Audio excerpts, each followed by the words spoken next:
Hello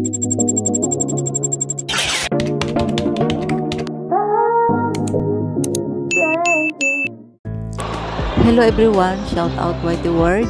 Ayan. Pumunta ako dito sa mall para magpa-massage ako, chair massage. Kasi sumasakit yung likod ko, nangangalay dahil sa pagwo-workout. Kaya ang ganda nitong chair massage, guys. Recommendable. Ayan na, nakaupo na, nakahiga na ako. Ayan, yung kinuha kong minutes, ang pinili kong minutes ay 30 minutes, then 100 pesos. Sulit na po yun. Yung 100 pesos mo, 30 minutes ang ano niya.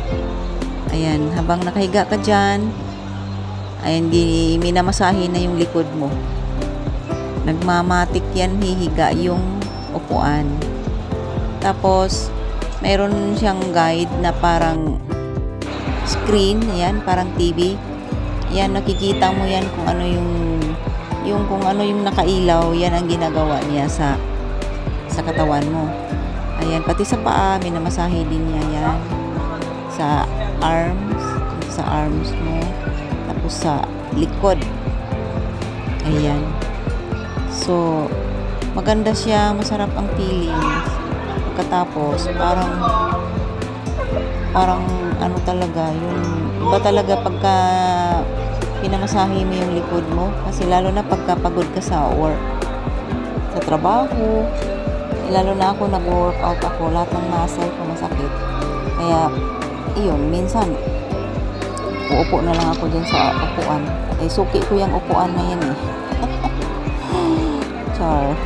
Ayan, suki ko yan, yung upuan na yan. Hindi ako uupo dyan pagka hindi mabakante. Kaya lagi akong may baon na sapin, kahit pinupunasan ng alcohol yan after na may gumamit. May sarili talaga akong sapin dyan sa upuan. Ayan, buong upuan yan, paghiga ko, nakasapin. Tapos, pag nakalimutan mong mag-socks, wala kang socks, mayroon silang plastic, cellophane, isusuot mo yun sa paa mo, parang socks. Hindi ka pwedeng umupo na walang socks. Ayan. Naiwan yung socks ko, hindi ako nag-socks. Kaya plastic yung sinuot ko dyan. Meron silang kasama na yun sa service niya.